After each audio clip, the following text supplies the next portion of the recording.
Welcome back to another technical deep dive here in the debug zone.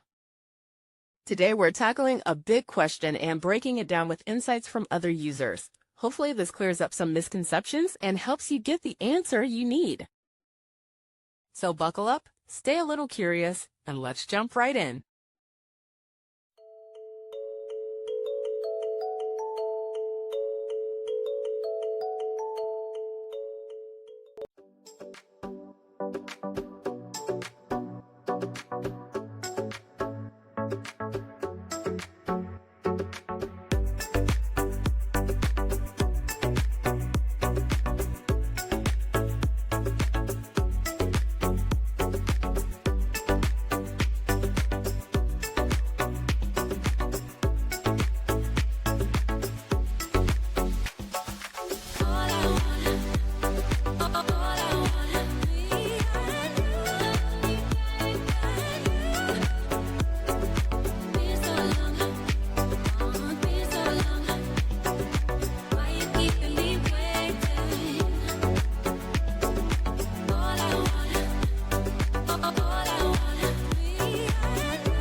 And that's a wrap.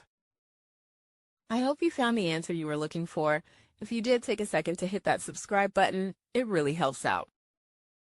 And let me know in the comments which solution worked best for you. See you next time in the debug zone.